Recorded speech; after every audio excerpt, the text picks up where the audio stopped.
have a change of scene. 'Cause every night I have the strangest dream. Imprisoned by the way it could have been. Left here on my own, or so it seems. I've got to leave before I start to scream. But someone's locked the door and took the key. You feeling alright? I'm not feeling too good myself. Well, you feeling alright? I'm not feeling too good myself. Well, boy, you sure took me for one big ride. And even now I sit and wonder why. But when I think of you, I start to cry. I just can't waste my time, I must keep trying. Gotta stop believing in all your lies. 'Cause there's too much to do before I die. You feeling alright? I'm not feeling too good myself. Well, you feeling alright? I'm not feeling too good myself. Play for me.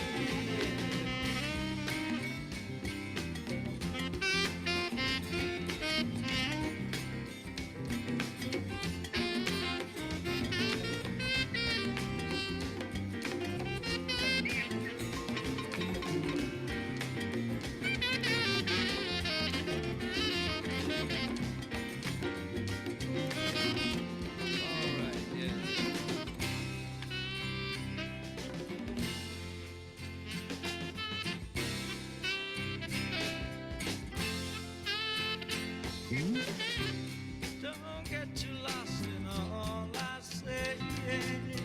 Well, at the time I really felt that way. But that was then and now it's today. Can't get up yet and so I'm here to stay. Till someone comes along and takes my place. With a different name, yes, a different face. You're feeling alright? I'm not feeling too good myself. Well, you're feeling alright? I'm not feeling too good myself.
Birds flying high, you know how I feel.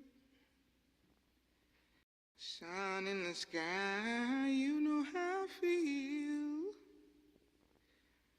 Breeze drifting on by, you know how I feel. It's a new dawn, it's a new day. It's a new life for me, yeah. It's a new dawn, it's a new day. It's a new life for me. Woo, woo, woo. And I'm feeling good.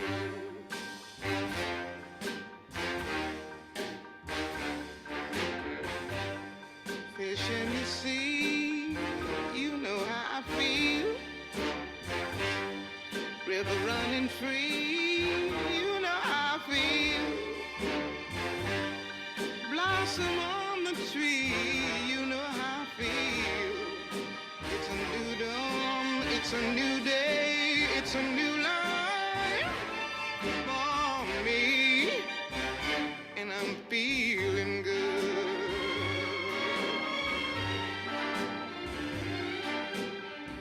Dragonfly out in the sun, you know what I mean, don't you know? Butterflies all having fun, you know what I mean. Sleep in peace when day is done, that's what I mean.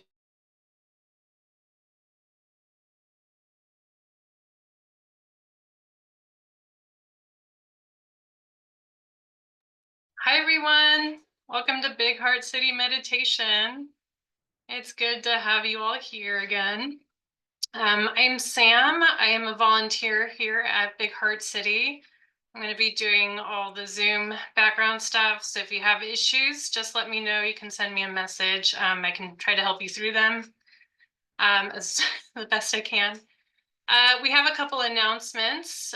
We have a Sangha picnic coming up. That's going to be Sunday, August 25th. So we're going to be at Presida Park in San Francisco from 1 to 4. Details are in the chat. Thanks to Francie. We also have another retreat. Our fall retreat is coming up it's a 3-night silent retreat from September 19th through it's Thursday, September 19th through Sunday, September 22nd. It's down in Menlo Park. Francie put that information in the chat, and there's a link there to sign up as well. Just a reminder, everything we do here is through your generosity. So if you have the ability to donate, please do. And if you can't, please keep showing up. Your presence is what makes this Sangha. So Francie will put some links to that in the chat as well. And tonight we have Ralph De La Rosa back joining us. Good to see Ralph. Ralph is a psychotherapist and longtime meditation instructor. He is the author of 3 books, including Outshining Trauma, A New Vision of Radical Self-Compassion. His work has also been featured in the New York Post, CNN, Tricycle, GQ, Women's Health, and many more. Himself he's a survivor of PTSD, mental illness, and addiction. Ralph sees his work as an extension of his own healing path, offering the very tools he's used to claim a life of self-actualization, self-love, and creative effervescence. And Francie put the link to find out more about Ralph in the chat. And with that, welcome, Ralph.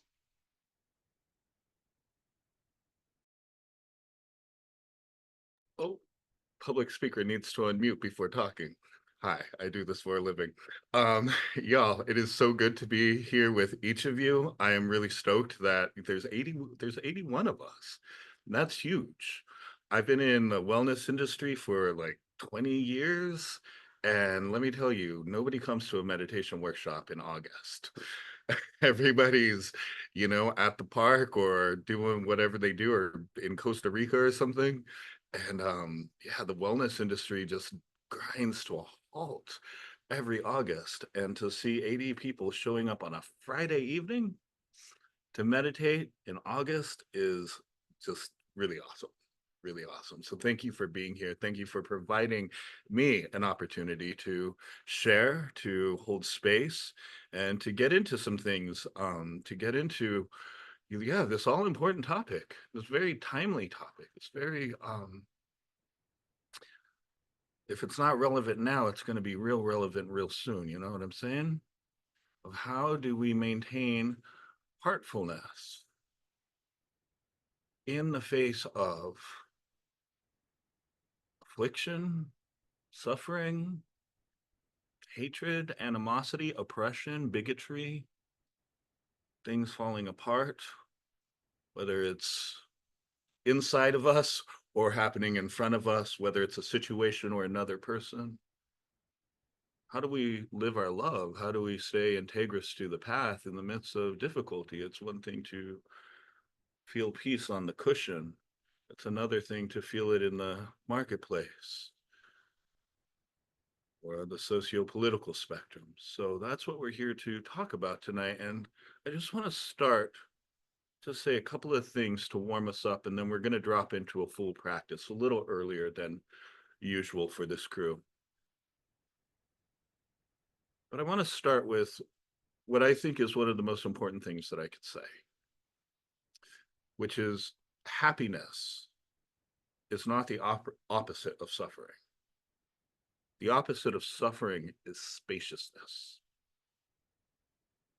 The opposite of suffering is spaciousness. If you think about that for a little while, anytime you feel better, there's a sense of spaciousness. Anytime the heart is made available, it's a byproduct of tapping into some level of spaciousness. Happiness, I would say, is a byproduct of spaciousness. And so when we're met with the world, when we're met with, the adversity that I just spoke of, there's always some contraction. It's the way of samsara. Samsara being a very pretentious way of saying this broken world. The way of this world is contraction, is narrowing, is hustling, is bigger, badder, faster, stronger, do more, and be less of yourself some way, somehow. Isn't that odd?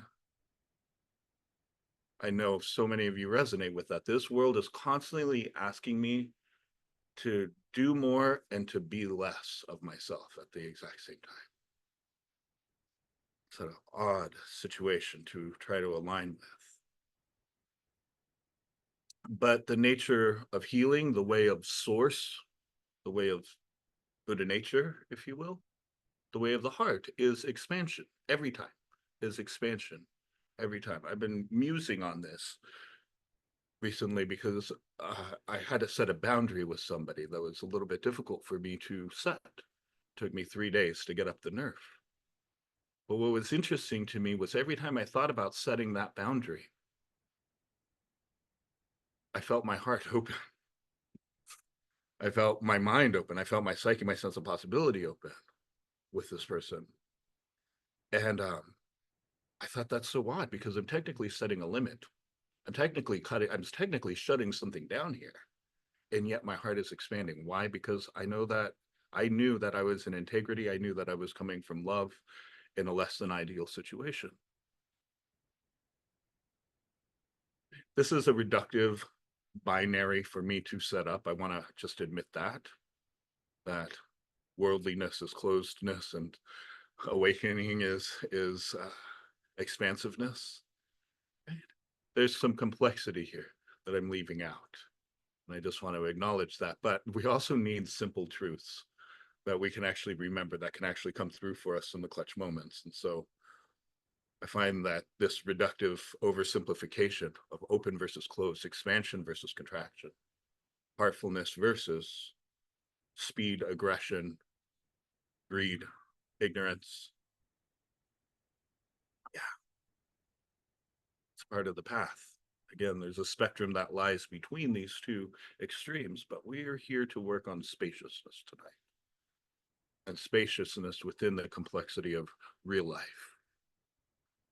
And it is my sincere prayer that each of us feels like we've taken at least one step in that direction by the end of these 90 minutes that we have together. So thanks again for being here. Let's turn to our practice here.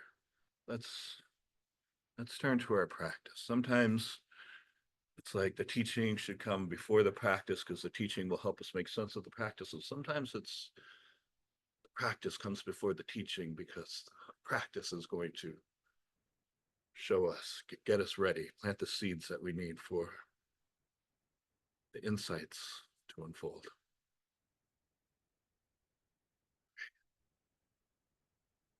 So if it's your first time practicing, or if you're new to this practice, welcome, especially you, welcome.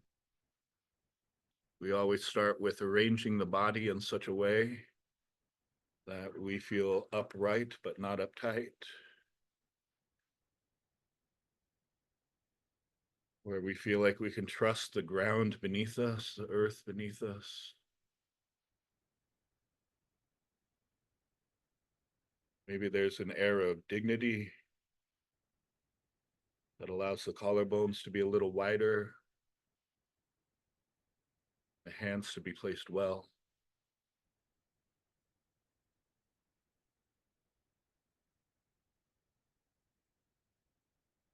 If there's any tension held in the neck and the shoulders, it's almost a joke because that's all of us.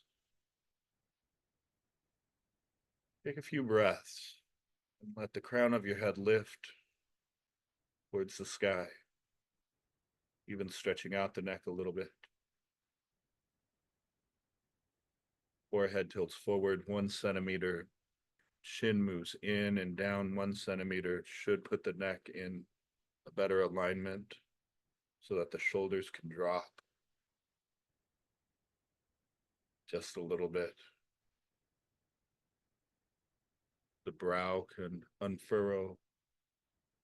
The eyes can be so soft.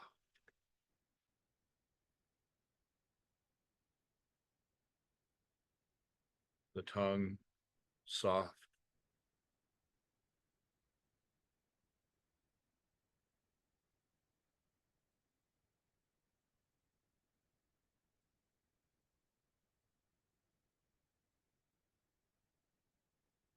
And perhaps our attitude towards things could soften as well, or our expectation of what ought to come next could soften.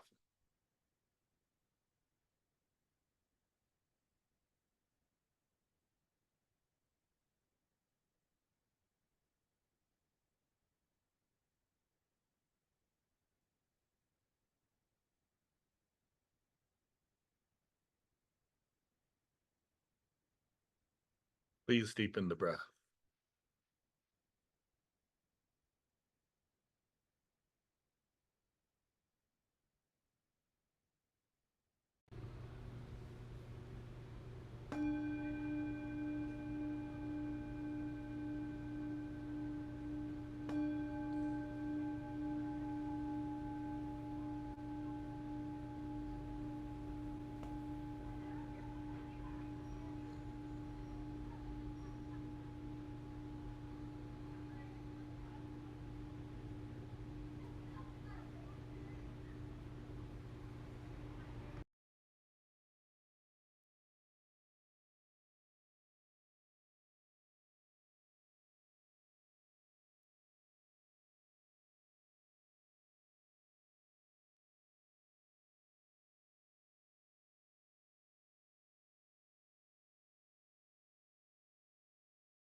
Spaciousness.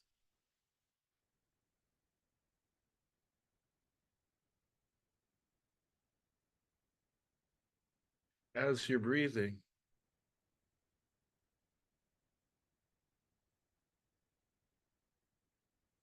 you're breathing right into the space inside the body.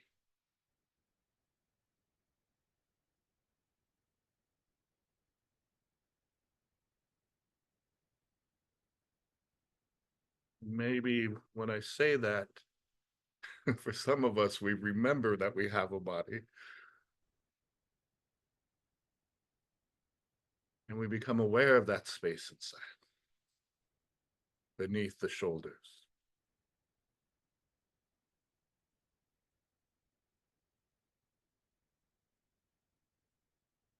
What's it like? What's going on in there?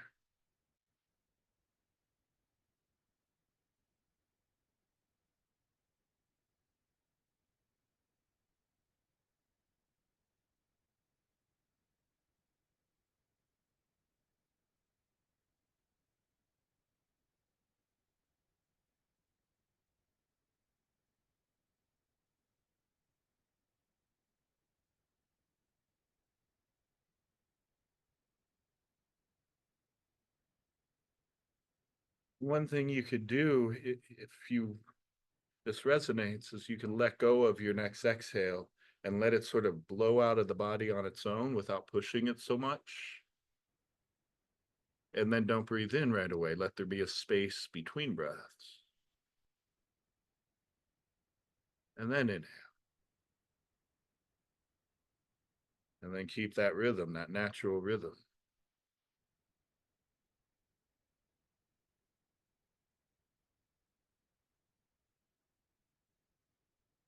Letting that space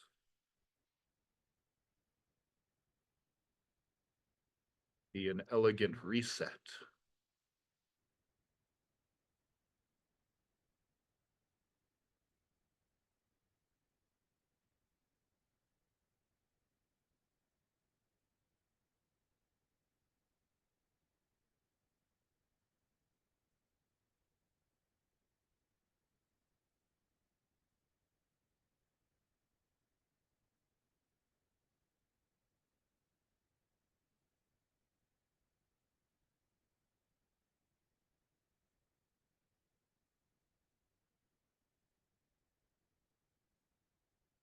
Then breathing right into the heart space now.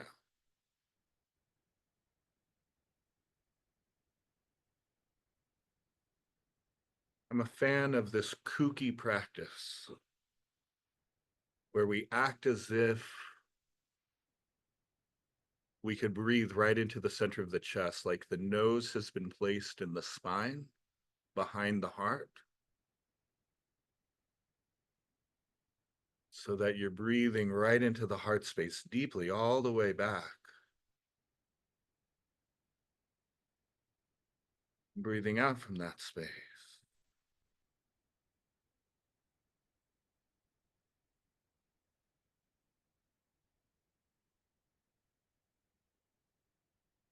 Why? Because that grounds us in the very thing we're here to relate directly to, and hopefully a place we begin to relate from.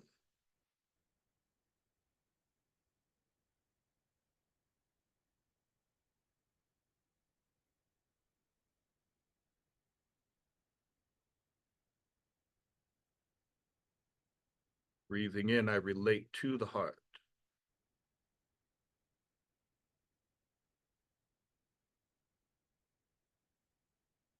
Breathing out, I relate from the heart.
In bringing our breath and our attention right to the heart space,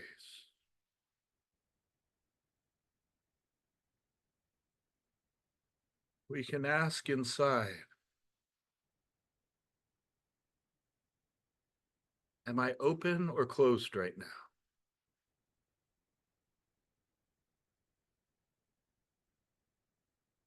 And this isn't about like better or worse or right or wrong. It's about asking and noticing. Just notice.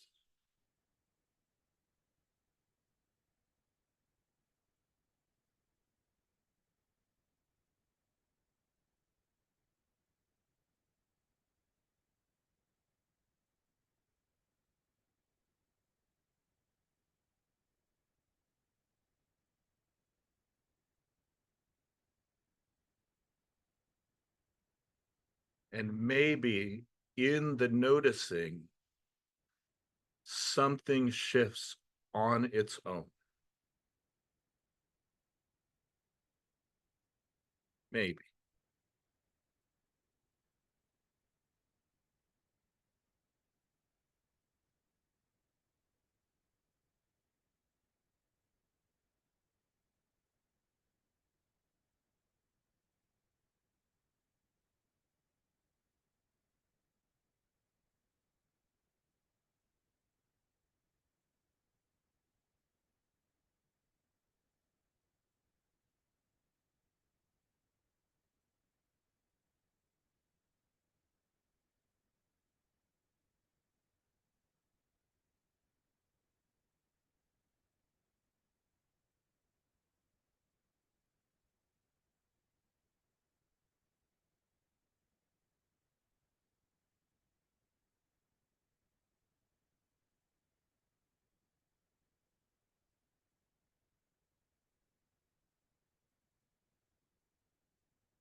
Does the heart feel spacious or contracted as the breath enters and leaves?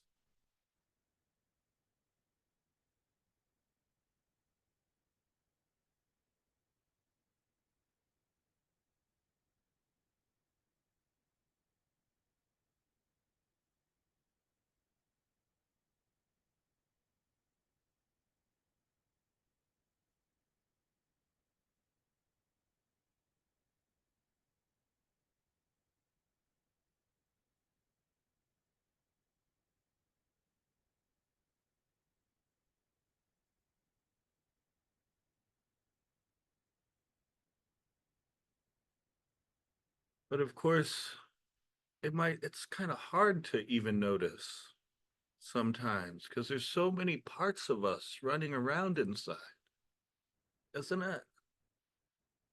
There's so many things I need to be thinking about. There's so many things maybe I should be doing instead. Some other way this moment needs to be.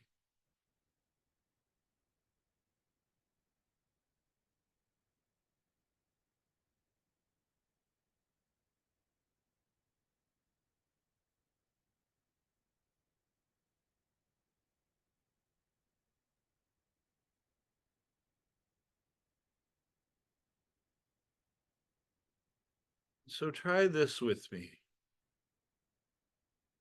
As you breathe here in this body,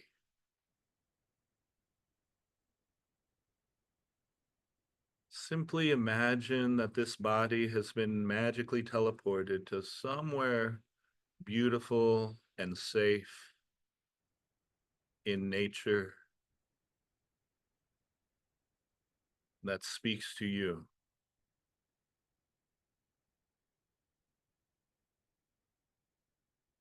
Right? Wherever it is, whether it's the desert or a forest, somewhere else, whether it's a real place that you've been to or someplace you just make up right now, doesn't matter.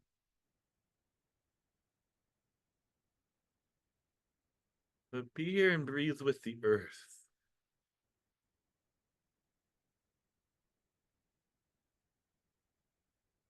Noticing what this place looks like, the sounds that are present here.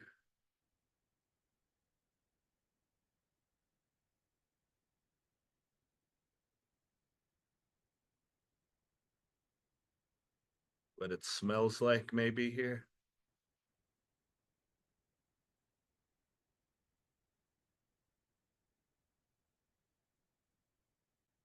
what the air feels like on your skin.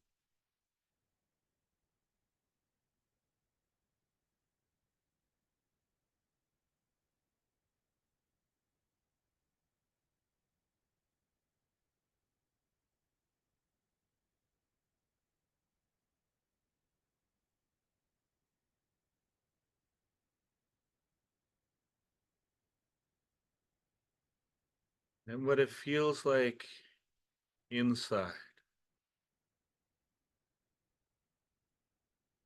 to be connected to the earth, to feel connected to the earth.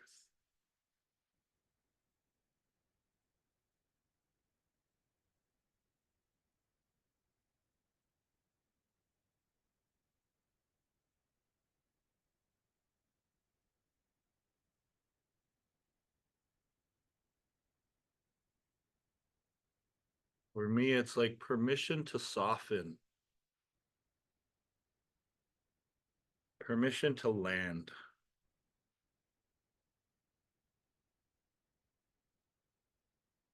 to come home.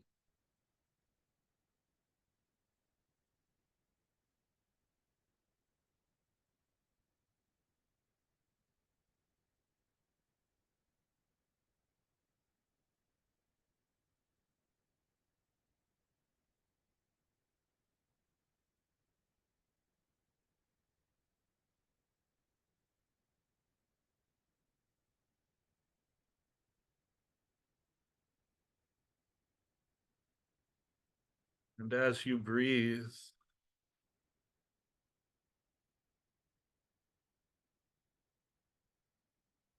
what would it be like to get so soft that the earth's presence, the earth itself, the energy of the earth, if you will, could really rise up into the body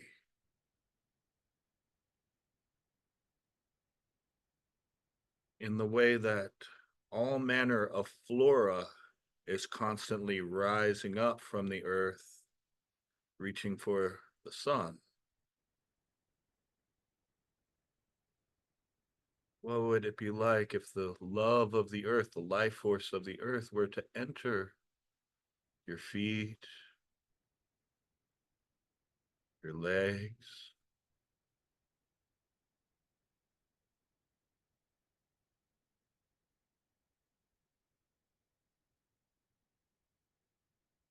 your pelvis, all around?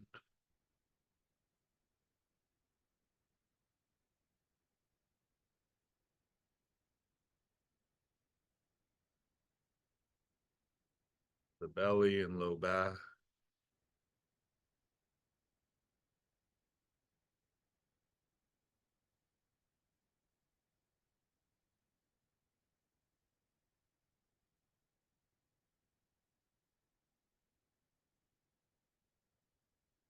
the chest and upper back,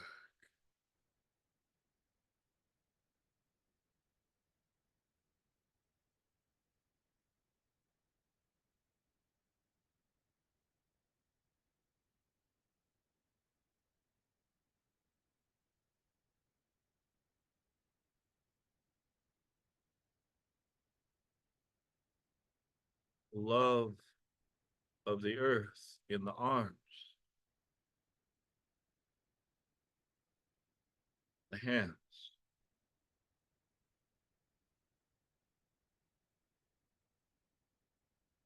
head,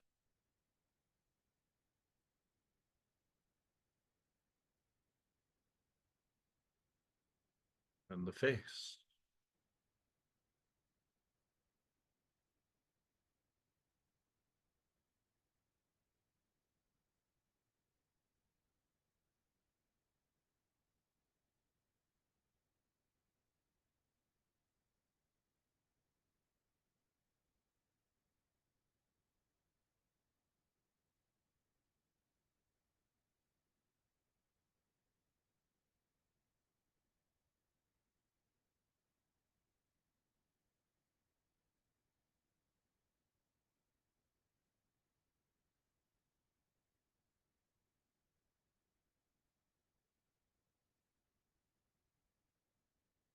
And then together we come back to the heart, to the breathing heart.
Is this heart feeling spacious?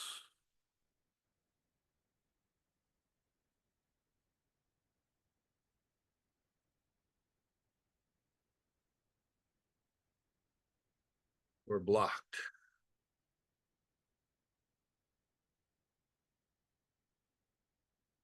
Tight or free?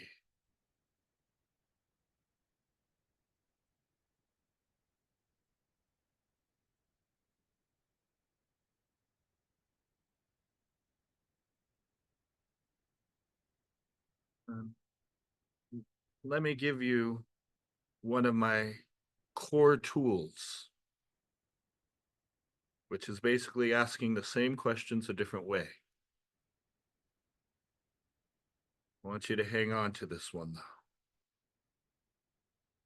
Ask inside yourself, literally ask inside.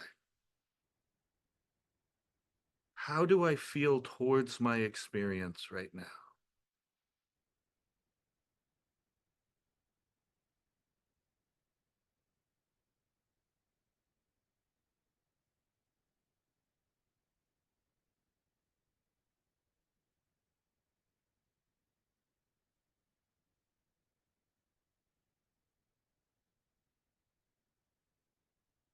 For some of us, we're open. We're maybe in the love vibe. Great.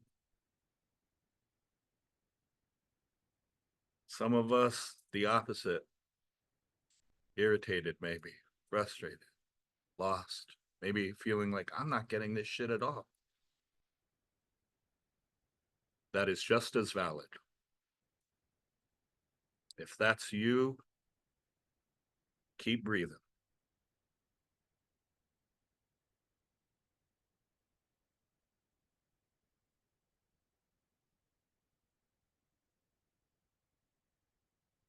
Keep breathing with the earth, just noticing where you are without judgment. It's okay. It's okay to feel closed.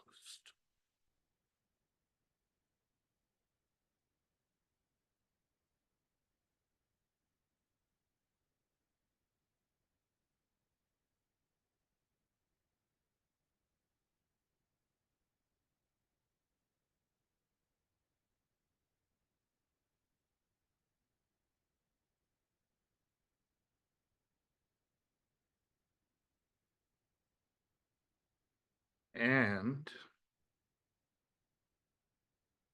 maybe you could also ask whatever part of you is sort of blocking the heart from opening. And I'm not asking for anything radical here. 1% more open would be good.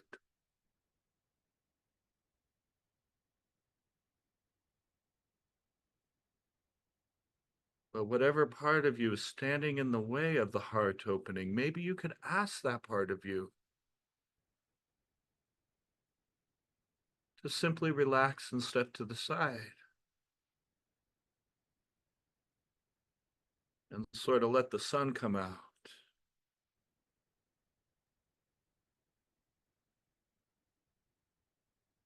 So that you can really enjoy the last few minutes we have in this space of simple breathing, simple embodiment, simple earth connection.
So here at the very end, it might be good to consider somebody from your life that you want to offer the benefits of your practice to. Like maybe they really need them, you know?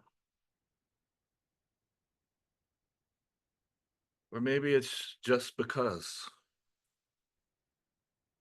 But anybody who comes to mind, and we carry so many people with us at all times, that you want to just offer, you could beam any insight or relief you have found here, any joy or peace you've discovered, anything at all. Dedicate it to them.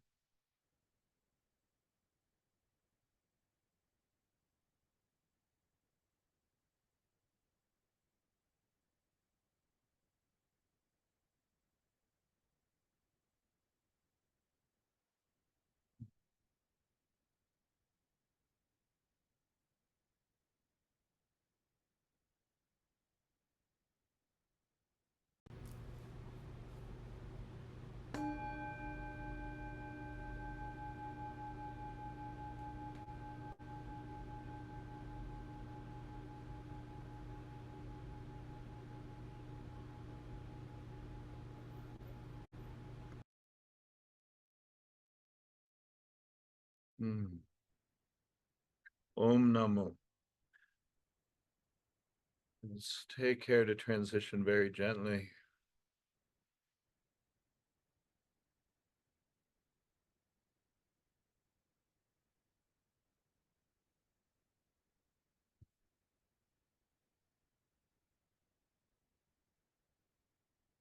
And let's take a 3-minute break here. Just drink water, stretch out, do whatever you need to do to ground here. It is 13 past the hour. We'll start back at 16 past the hours. See you in just a few minutes.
Just taking a look at all your beautiful faces and names. And I'm going to invite everybody to go ahead and drop down to the chat. It's kind of a Big Heart City ritual.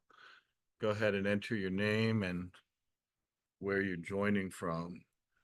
That way we can just have a moment of kind of the next best thing to being in the room together, right? It's at least having an awareness of who's here. And so if you want to go ahead now and enter your name, where you're joining from in the chat, please.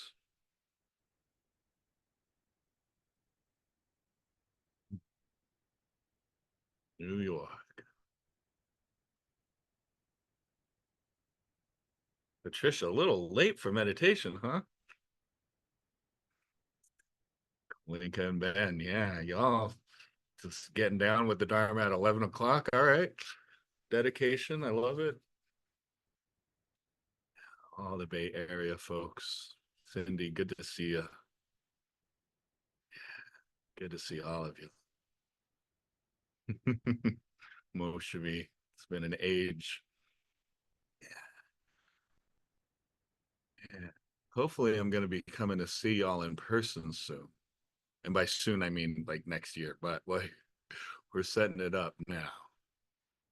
Yeah, Denise. Very cool. Yeah, you're so welcome, Michael. More East Coast in the house, where I'll also be in January. Dope.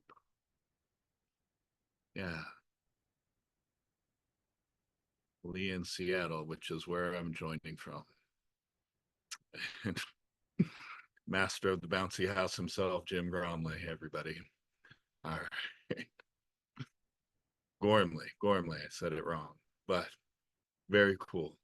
Great to be here with all of y'all. And yeah, let's dive into some things, huh? So there's a story of a monastic that goes to meditate in a cave for years, and they are in peace. They hit such a deep state of meditation. They're supposed to go and meditate and be in retreat for like, we'll say 10 years. But they add on another 5 because they're just floating in space at a certain point. They really feel like they've arrived, you know? They're enlightened. They've become a Buddha. They're one with the universe. And they're in a real secluded place, but somehow one day a lost hiker comes across the cave and peers their head in and says to the meditator, "Excuse me, why don't you go fuck yourself?" And the meditator opens their eyes and says, "You know what? Fuck me. No, go fuck yourself." Right back. Fuck me. No, fuck you. I like that story because it has a surprise ending. It's not what we expect to hear, right? We expect to hear that the meditator, the yogi, the monastic who's been meditating for so long just somehow is impervious to such a reaction, right? We like to dream of a state of arrival wherein basically we don't have a human nervous system anymore, right? That's what it would entail to not have a reaction to somebody getting in your face in a nasty way. You would have to have a nervous system that isn't hardwired for defense in the face of vulnerability, that isn't hardwired for anger, for fight, flight, for the full spectrum of emotions that we are naturally hardwired for. We're never going to get away from that. We're never going to get away from the whole spectrum of human reactions and responses to a situation. The nervous system is designed to respond and to respond with a whole array of things. The human heart at a spiritual level is it's a muscle that naturally has a reflex to the world, that naturally feels things and responds. And this isn't to say that we can't evolve our responses. This isn't to say that we can't develop a better way with our emotions and the behaviors that grow out from our emotions. Of course we can. This is what the path is for, obviously, right? I mean, there could be a more spacious response than that. But how often is it that we might be like in the zone, but something takes us by surprise and we come out of character.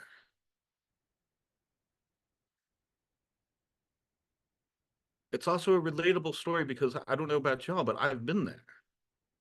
Like super deep practice right over there at my little station with my shrine and the beautiful pictures and the candles and the nice amber incense, and dropping in super deep to the body, rich, love-based, compassion-based, heart-opening practice. And then I walk out on the street and something goes wrong, or I get the wrong kind of email.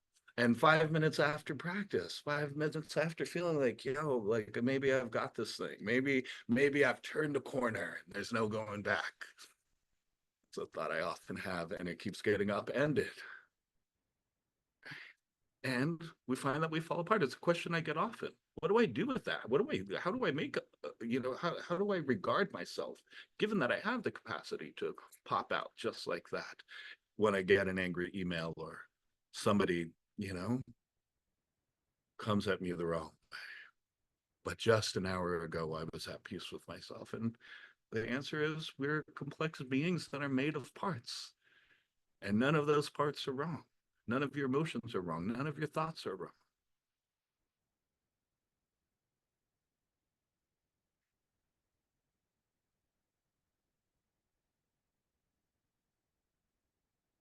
But we can evolve to a more spacious way. This is what the path is for. This is what, if you think about it, the Eightfold Path, the 7 Factors of Awakening, the 4 Brahma Viharas, all of the lists, the numbered lists in Buddhism that frame kind of a step-by-step process. In Tibetan Buddhism or in Mahayana Buddhism, we might rely on the Lojong or the Lam Rim, or steps on the path to gradual awakening. And it's all aimed at how do you become more spacious in your life? How do you become more spacious in your heart? How do you become more spacious in your cognitive world? How do you become more spacious in the body? How do you become more spacious? Right? The ethical precepts of non-harming, right, non-stealing, and on down the line, being responsible with our sexual conduct, being responsible with our speech and what have you, right? That's not actually a list of no. That's like the boundary I set with somebody recently, where it actually felt more expansive to be setting that boundary. Those are limits that get placed that actually are in service of spaciousness, or having an advent in our lives, right? But we do this habitual dance, all of us, of opening our hearts. The world activates something in us. Or if you hold trauma in your body, what that means is the activating force doesn't have to come from the outside, unfortunately. It's been kind of embedded in your nervous system and can activate around anything, which is a whole nother world of complexity, right? But we get activated, we close, we react. Right? And no matter how right we are for reacting, we ourselves are the ones to suffer the contraction, no matter how right. I lost my cool very recently in a way I hadn't in years. I felt so right. A few days later, I recognized I was suffering, and I had needed to do some things to get right with my own heart in that situation.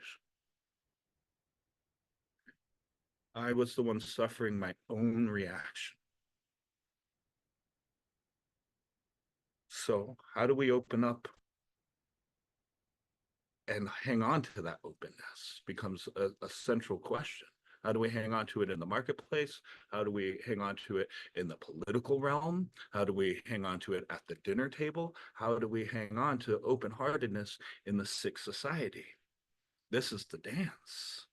And there's not, it's kind of an unanswerable question because there's so many different answers. Thank God there's so many different answers. There's so many different methods. There's so many different ways to come at this, actually. The first and most important thing is to have that intention. And then to be willing to fail at that intention, to absolutely be a train wreck with that intention. And then just like working with the breath and mindfulness practice, the willingness to come back and start again. That's part of what this whole attention on the breath and reorienting from distraction is about, is how do we do that in our own lives with these higher things? It's not so much about concentration, although for some folks At an advanced stage, it very much becomes about concentration. But for us, most of us dropped into the center of our chaotic lives trying to get a grip on things. It's more about the teachings of that process of being with the breath, noticing open versus closed, and discovering how to reorient ourselves. Reorient ourselves. So what do we do? I've been saying it, and I'm going to continue to say it. If you're paying attention to politics at all right now, which if you, compassion is political. Compassion just is political. I know that there's a belief out there that spirituality and politics do not mix.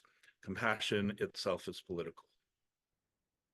And on the political landscape right now, we have the rights of so many vulnerable populations at risk that there's no way you can claim to be a compassionate person without getting involved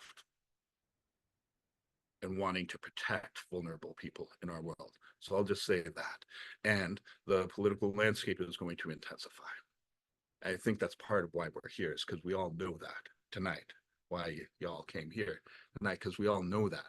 The racist rhetoric, the homophobic rhetoric, the transphobic rhetoric, the misogyny, the threats to our sovereignty as individuals are going to amplify. And there's no way to take in those headlines. It's very hard to avoid those headlines, and there's no way to take in those headlines without being affected by it in some way. You can draw all the energetic boundaries you want, and there's no way to take it in without being affected in some way. And so I want to hold up three options, three mindfulness-based options that we all have for how to walk through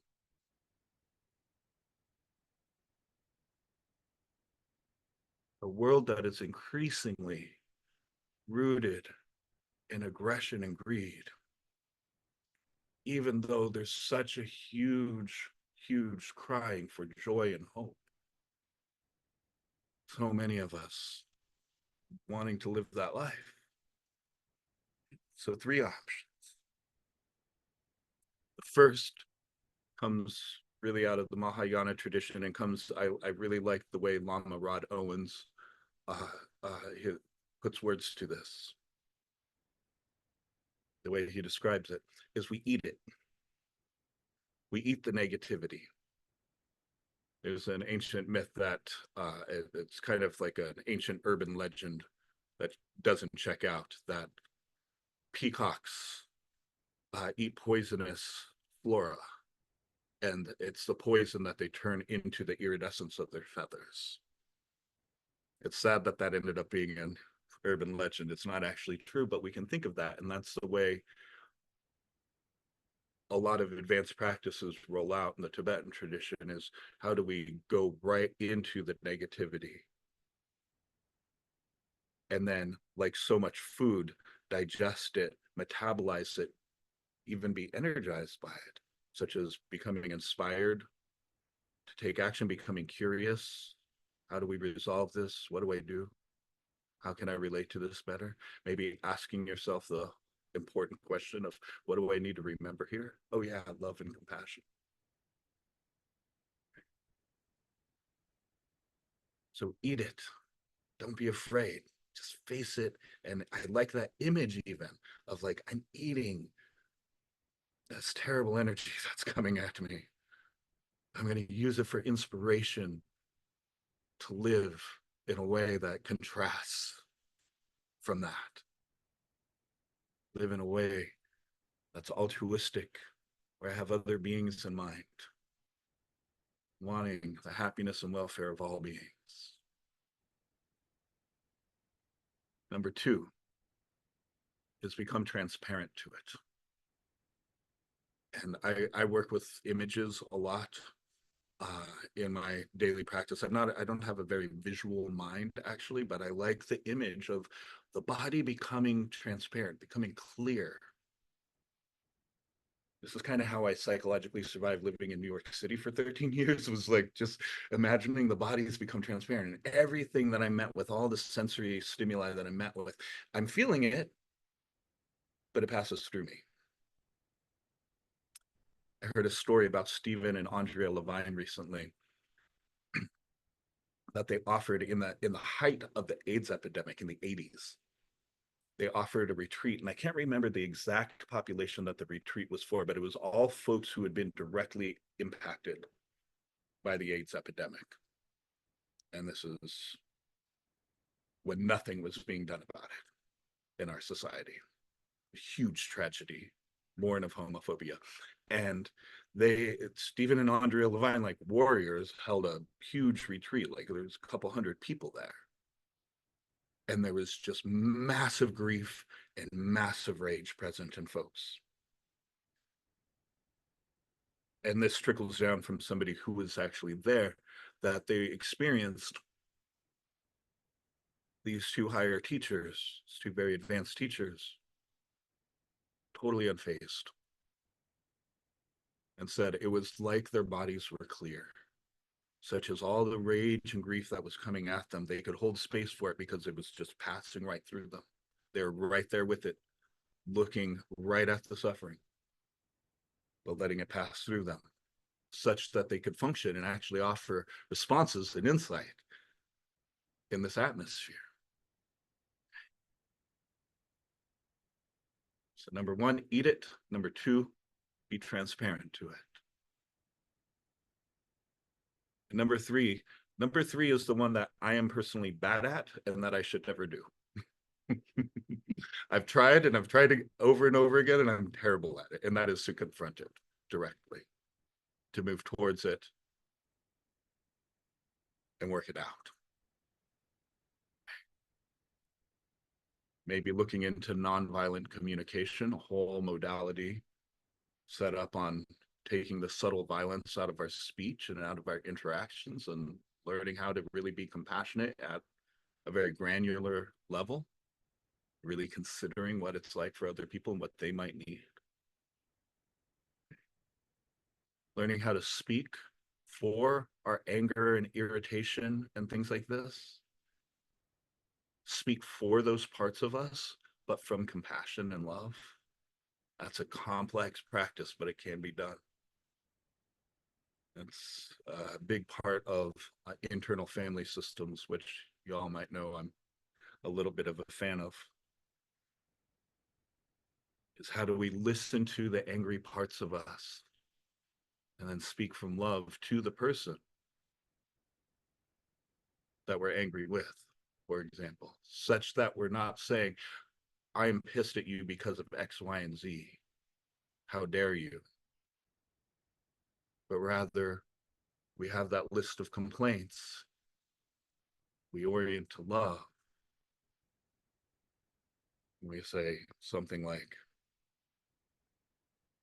I'm feeling really hurt lately. And I'm noticing that when X, Y, and Z happens here, it doesn't work for me. What can we do? How do we work this out? I don't want to feel this way around you.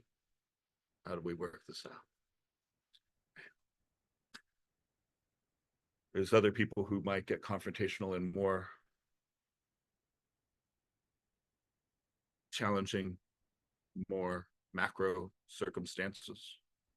I am done with Twitter. I'm done with political conversations. I'm done. I am done personally. And you can tell me it's spiritual bypassing all day. I'm not arguing with, and I'm not debating political views with anybody anymore. I go crazy. I go from 0 to 100, and I cannot be skillful. So which one of these three will work for you, I guess is what I'm trying to say, because I know which one doesn't work for me.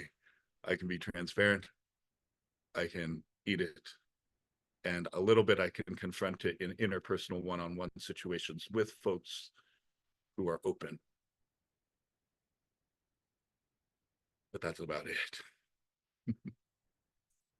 But no matter what we choose, the heart needs to be involved. The heart needs to be involved. We got to be mindfully present. We got to be somewhat embodied. in order for these three options to take. Some modicum of love has to enter the chat. So the last thing I'll say here before we turn to some discussion, I said it in the meditation, I want you all to really take it with you if it resonated, is a good question for checking to see if the heart has entered the chat, is to ask inside yourself, how do I feel towards, and then fill in the blanks. How do I feel towards the person that's in front of me? How do I feel towards the situation I'm walking into? How do I feel towards my own anger right now? How do I feel towards myself? As a therapist, first bullet point on my job description is be compassionate, have the heart open and available. And I spent a long time in my therapy practice being up in my head and like thinking like, what do I know theoretically about this person's problem? What's their attachment style? And, you know, what are the tools and skills I need to give them something before they leave the session? That was no good. That was exhausting, and I was burnt out all the time. And I also assumed that my heart was open back then. But then I picked up on this practice of asking inside, no matter how I'm feeling, no matter what I think I'm feeling towards the person that's right in front of me, check on it. Ask inside, how do I feel towards this person right now? And oftentimes what'll come up is like, actually, I'm thinking about lunch, or actually I'm kind of closed off for whatever reason. And I also said this in the meditation, just in noticing that, without trying to muscle myself into a different way of being unnaturally, just in noticing that, there's an invitation to soften and open into compassion. There's a person in front of me that's suffering, that's come to me with their suffering. By God, how could I be thinking about lunch? Let's get real here. But that question is so amazing. How do I feel towards? It's so simple, but it's so clarifying. If we just check in, how do I feel towards whatever it is? We can notice what's naturally there. And then in the noticing, natural invitation to a good shift, a good natural shift.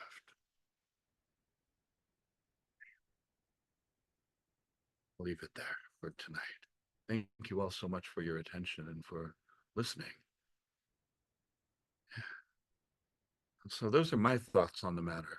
What's y'all's? I'm dead ass curious. What are you all thinking here? And we'll just we got 19 minutes for questions, for feedback, or your own insights and your own piggybacks.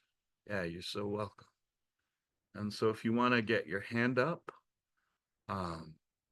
there's a raise hand icon at the bottom of your Zoom screen, and one of our moderators will let you in. Shivani. Ralph, how are you? It's good to see you looking better. Thanks And for showing me from Singapore. always. And I, it's really good to do this on a Saturday because I can join and I can stay for the full 90 minutes. And of course, today was great as always. I actually wanted to say that after doing your course last year, for almost 9 months and the graduation, I did feel like I've really achieved something, and those 5 days of graduation, after that I felt there was nothing that could ever change the peace or what I'm feeling, and there was no one that could come in my face and ruffle me. And then I think that was the biggest mistake and the expectation around that, because when I went back home, I had a really rough November and December. And it kind of resonates with what you said, that, you think you're there, but you're not quite there. And there were like small things rattling me. And I was like, who's this person? And who was the person in October who had achieved so much? So, when you bring up the three things, I think to get through that, it's been a combination of the first and the third for me, to be curious, to understand how this is happening. And then, some of it, as you said, setting a boundary. So I've been setting a lot of boundaries, and it's really helped a lot. And of course, the regular meditation practice as well. So because of you, I think I started from 15 minutes and then reached like sort of 25 to 30. And I'm doing that regularly. So I'm ever grateful for, being with you and sort of being able to set a regular practice. And that's what I go back to. And then apply 1 and 3 in different proportions depending on the situation. Yeah, I love it. I love But it. it's a daily effort. It's a daily effort. It really is. It really is. I said this in my newsletter today.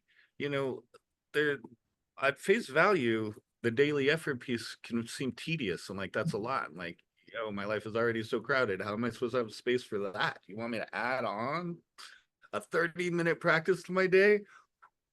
That's a lot. But we get that time back. I'm really convinced we get the time back, and the effort that we put in that daily reorientation, trying, failing, and so on, right, is actually easier than just being lost in our habit and having all kinds of reactions being on autopilot. It's actually easier. It's less work, right? Parts work. And so, when we check in with manager parts, when we check in with defensive parts of us, when we ask them if they're exhausted, whether they're an anxious part or a part with a clipboard of all the things we need to do, or an angry part, right? They tell us every time, I'm so exhausted. Right? So yeah, I'm really glad that you're doing the work, and thank you for this update. It's lovely to see your face. Likewise. And it's good to see you looking well. I hope things are better health-wise. Yeah, it keeps moving along, and we hit a new plateau, I think, last week. And so thank you. Yeah, it's good to be feeling better. So,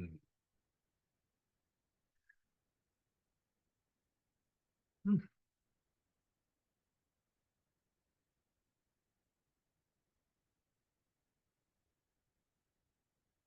Anyone else with questions, comments, question about meditation practice, question about healing paths?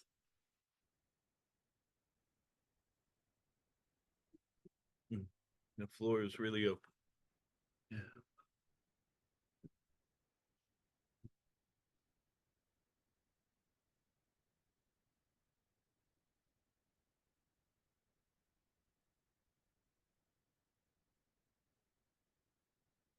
If there's not questions, and Polly, I see what you're talking about, what you entered into the chat here. I'm just going to read it actually.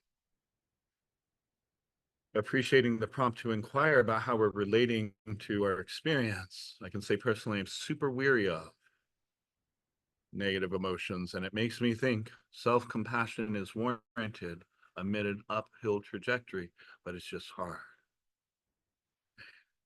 Life is going to continue to be hard no matter what we do. But if there's not any other shares, words wanting to be spoken here, we can try something. But I want to leave a few. We have our hand up. Oh, Moushami, get in here. Yeah, because the best stuff comes in the discussion. It's so good to see you too. Sorry, I know it's really dark here. There's darkness, but I've got it here. It's so good to see you. Thank you so much. Yeah, you were so welcome. You've been rolling deep with Dr. Miles Neal's crew, is that right? Not so much. I explored that Sangha a little bit. I've been in Lama Lena's Sangha, and a little bit with Lama Lena. Do you know her? I don't.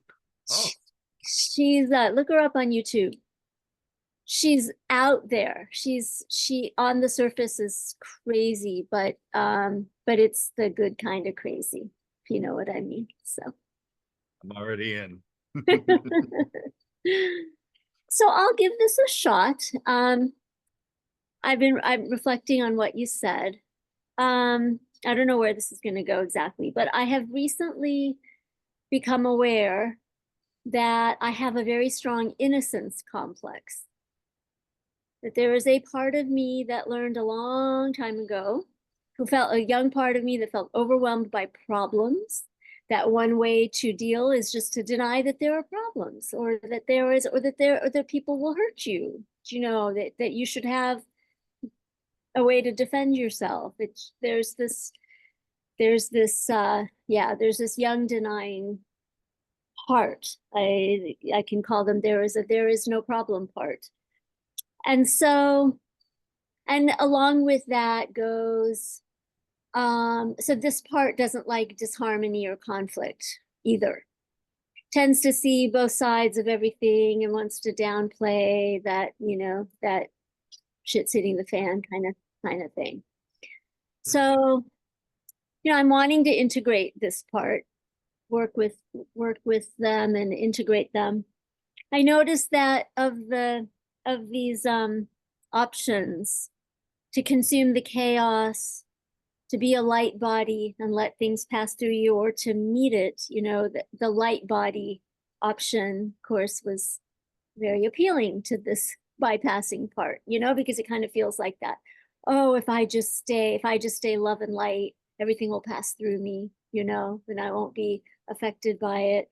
So I'm just wondering, there's that fine line between really being with something and allowing it to affect you, but staying not reactive and connected to the the expansion, or the space, versus pretending, versus sort of denying that Yeah.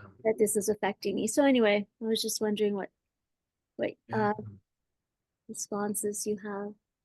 I mean, for psychological survival, I really had to shut down my need for everything growing up. And it was the best and worst training ever. Because I survived, because I knew how to dissociate from my need for love, my need for basic okayness, my need for validation, like all of it. And yeah, I can dissociate pretty easily from just about anything today if I'm not careful. So I hear you. I think about have you ever met somebody who could say, just like I'm talking right now, yeah, I'm so angry with you. I'm just so angry. It's not okay. That's my aspiration. That is my aspiration right there, is to be able to feel such deep things in an unavoidable way. And to not lose, it's really this piece on space, right? If there can be space between me and the part of me that's reacting to the conflict, that's everything. Then I can find my heart. If the part of me that's angry or irritated or feels wronged or scared of what it all might mean or where it might all be going, if that part of me is totally taken over, then I really don't have any options. I have one option, and that's to speak from that part of me and then watch the suffering intensify, basically. But again, just in noticing that much, if we could just notice, if we could just remember to notice, really is what it comes down to. We could just remember to notice. Right? Oh, I'm eclipsed by my anger. I'm blended with, I'm fused with my loneliness or whatever it is, right? Just in that noticing, we're already like creating space, right? Because we're starting to notice there's me and my angry part. Right? We're already there just in noticing, oh, anger's taken over. we're reclaiming a sense of self within that. So, I mean, I really think space is the key. And is this making sense? Yeah. Yeah. And then there's whole bodies of theory and thought on how then we engage from that place and have conducive dialogues and what have you. And it gets very specific, but how do we remember the heart? How do we keep the heart in mind?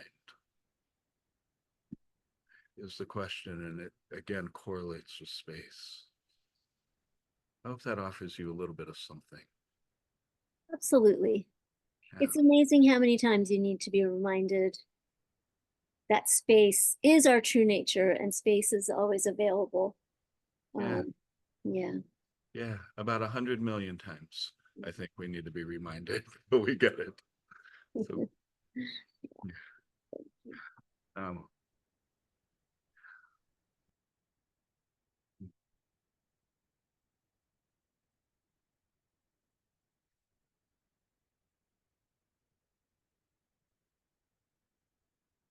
time for one more. Nancy, come on in.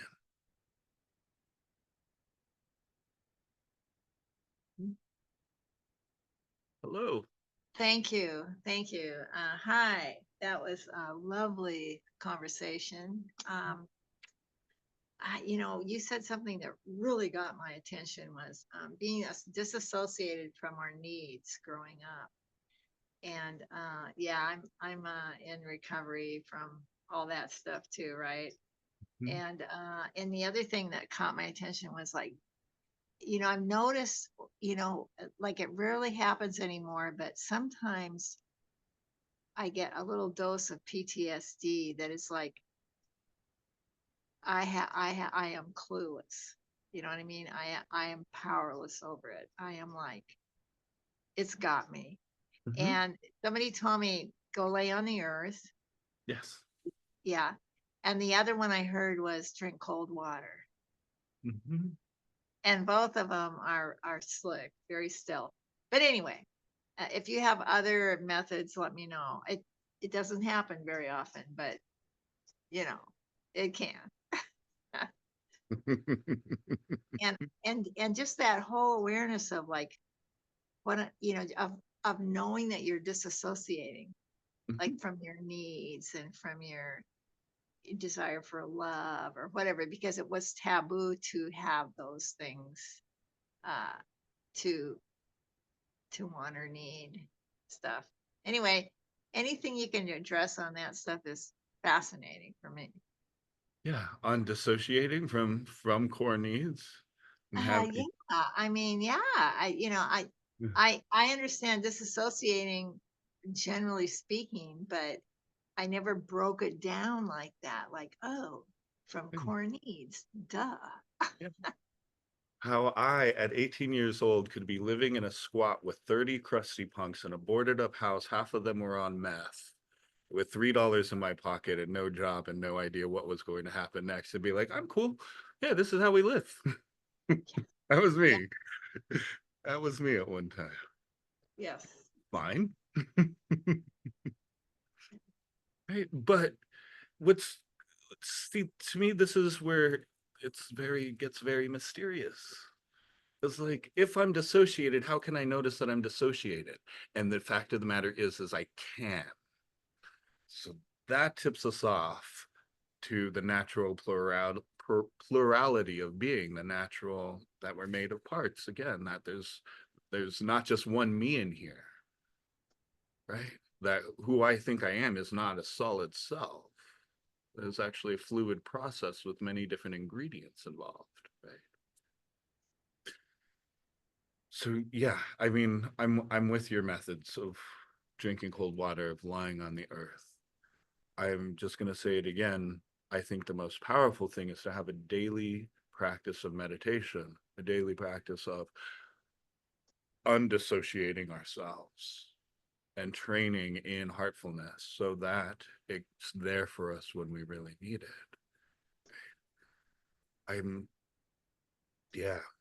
I don't know if I have too many other cool tools. That's not really my forte, but I think just in noticing, you're already back. I'm dissociating. Just noticing that you're no longer dissociating, right? It's fascinating. It's fascinating how numbness isn't actually a numbness because there's a feeling to it. Therefore, there's something there for us to notice. There's something there for us to, yeah, remember. I mean, the two questions I ask myself, yeah, more than any others in a day, is one, how do I feel towards person, situation? And two, what do I need to remember? What do I need to remember? It's the first question we should ask ourselves when we sit down to meditate. What do I need to remember? Because we forget. We forget. Anytime I'm stuck, what do I need to remember? And what comes up first for me is I am love. I need to remember that. And then it goes from there. That's the real meaning of mindfulness, right? It's remembrance. So yeah, hopefully some of that lands for you, Nancy. It totally landed. Yeah, it's the first thing in the morning. That's the first question I need to say. I need to say to myself, yeah, perfect, perfect. Um, Yeah, Very cool. and meditation. Thank you. Thank you so much. Yeah. Thank you to everybody for hanging with me. We were at time. So, uh, yeah, if you want to go further with me with this practice, if you want to learn about parts work, there's lots coming up. We just launched uh, my online courses in an on-demand format. It used to be you had to like be there at the right time, and it was, you know, Zoom calls that were live involved and what have you. If you've ever wanted to do one of my online courses, or you want an online course specifically about parts work or self-love, and in the practice of meditation, those are now available on my website, and you can just take them at your own pace. That is brand new. And so I think, yeah, they just dropped my website in the chat box there. And then I have lots more that is going to launch in September. We'll be doing weekly parts. If you're in a parts work Sangha called Heart Space. There'll be new online courses launching. We are going to be writing letters to unlikely voters together in something called Resilience Club. As well. So lots on the way. Let's just drop in and dedicate the merit of this work together to close. So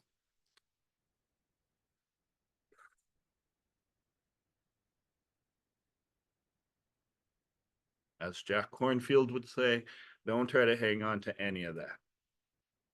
Don't try to hang on to any of what we talked about tonight. What you need is going to stick to you, and so you can let it go and return to the body. Take a few breaths. And acknowledge yourself for making all this effort on the path. This shit ain't easy. And you're doing it. You're following through.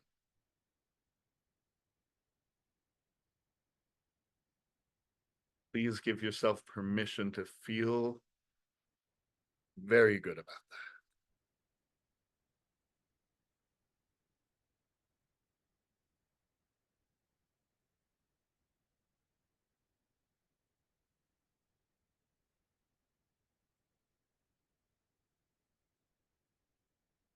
And then whatever goodness is here, the thing to do with it is give it away. And imagine you are shining like the sun, rays of light, of goodness, of love, of awakening, spreading out from your body in every direction and going out to sentient beings everywhere.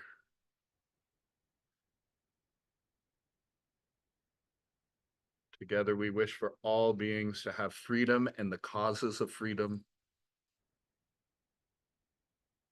For all hearts to heal. And for all beings to have happiness and the causes of happiness.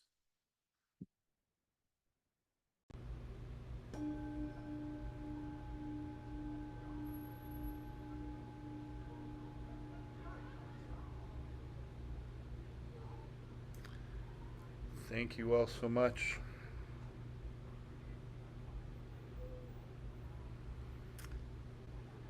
And then if you would like to unmute, we can all say good night together. Good night. Thanks, Robin. Good night, Ralph. Thanks, Ralph. Bye. Thanks, Thank you Ralph. so much. Thanks, Ralph. Thank you so Bye. much. Thank Bye. you. Thank you. See Great you to soon. have you, Ralph. Thank you, you. Ralph. Thank you. Thank you all. Good night. Good night. Thank you, Ralph. Thank you, Thank you. volunteers. Thanks, everyone. Thank you. Ralph. all. Thank you, everyone. Thanks, Ralph. Good night, John boy. Good night, Grandpa. Thank you, Ralph. Thank you, Songa. Good night. Good night. Good night, all. Good night, and thank you all.